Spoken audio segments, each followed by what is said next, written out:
Assalamualaikum warahmatullahi wabarakatuh. Selamat malam. Perkenalkan, nama saya Andre Ferdiansyah dengan NPM 41819191240088. Saya dari kelas karyawan reguler C, Fakultas Keguruan Ilmu Pendidikan dan Prodi Pendidikan Jasmani Kesehatan dan Rekreasi, PJKR. Saya akan memaparkan materi dengan mata kuliah ilmu faal. Materi yang akan saya paparkan dalam presentasi kali ini ialah energi sistema dan metabolisme energi. Berikut materi yang akan saya paparkan di slide pertama ialah ada panduan langkah. Kita akan beralih ke slide pertama. Ergosistem dan metabolisme energi berikut beserta panduan-panduan lengkapnya. Presentasi ini membahas tentang ergosistem dan metabolisme energi. Kita akan menjelajahi definisi, komponen, dan prinsip desainnya. Pemahaman yang baik tentang keduanya sangat penting untuk kesehatan dan produktivitas dalam kehidupan kita sehari-hari. Dan berikutnya saya akan memaparkan materi presentasi kali ini di slide yang kedua.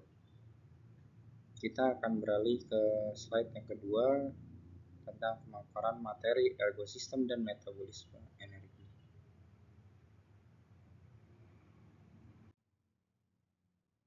Berikutnya ialah tentang komponen utama dalam ergosistem. Yang pertama ada manusia. Manusia memiliki kemampuan fisik dan kognitif.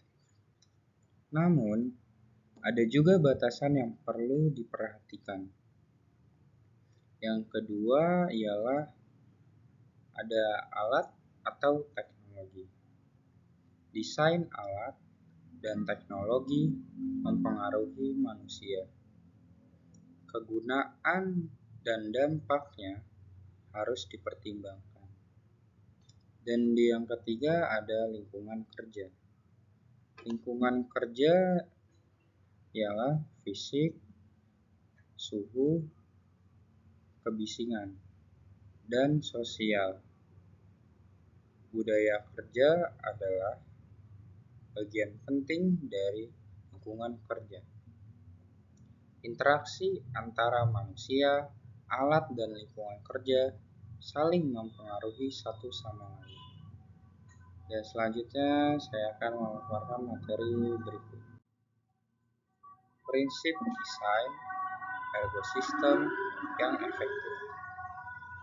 Yang pertama ada kesesuaian. Kesesuaian adalah alat dan lingkungan harus sesuai dengan kemampuan manusia. Selanjutnya ialah keamanan. Kurangi risiko cedera dan penyakit akibat dari pekerjaan. Yang ketiga ada efisiensi. Efisiensi ialah minimalkan pemborosan energi dan sumber daya yang ada.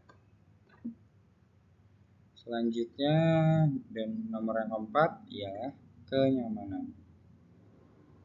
Tingkatkan kepuasan dan kesejahteraan pekerja secara keseluruhan. Contohnya adalah desain kursi ergonomis dan pencahayaan yang optimal. Selanjutnya, slide berikut ialah tentang metabolisme energi. Berikut ini saya akan memaparkan tentang gambaran umum pada metabolisme energi. Berikut yang pertama ada pengertiannya. Proses kimia tubuh mengubah makanan menjadi energi atau ATP. Yang kedua adalah komponen. Komponen dalam metabolisme energi, gambaran-gambaran umumnya ialah karbohidrat, lemak, dan protein adalah sumber energi utama. Yang ketiga ialah proses. Proses gambaran umumnya dengan berikut: glikolisis, siklus Krebs, dan rantai transport elektron. Aktivitas fisik dan istirahat sangat mempengaruhi metabolisme tubuh. Di slide berikutnya, saya akan membahas tentang pengukuran metabolisme energi. Pengukuran metabolisme energi terdiri dari 3 bagian. Yang pertama ada kalorimetri langsung, mengukur panas yang dihasilkan oleh tubuh manusia. Yang kedua ada kalorimetri tidak langsung. Berikut ialah mengukur konsumsi oksigen atau VO2 untuk mengetahui energi. Yang ketiga ada resting metabolic rate. Penjelasannya adalah energi yang digunakan tubuh saat beristirahat dengan tenang. Aktivitas fisik yang meningkat dapat meningkatkan laju metabolisme tubuh. Selanjutnya saya akan memaparkan tentang faktor-faktor yang mempengaruhi metabolisme. Terdiri dari 4 bagian atau contoh. Yang pertama ada usia. Usia adalah metabolisme cenderung menurun seiring berlambatnya usia seseorang. Yang kedua ada jenis kelamin. Jenis kelamin penjelasannya ialah pria umumnya memiliki metabolisme yang lebih tinggi dari wanita. Yang ketiga ada komposisi tubuh. Komposisi tubuh menjelaskan tentang massa otot berbanding lemak mempengaruhi metabolisme tubuh. Yang keempat, hormon. Hormon memberi penjelasan dengan tiroid, insulin, dan hormon lainnya memegang peranan penting dalam kehidupan kita. Faktor genetik atau keturunan juga mempengaruhi laju metabolisme dasar.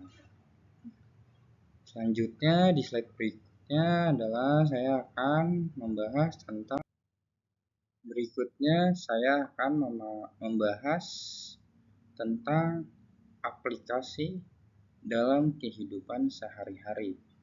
Terdiri dari 3 bagian.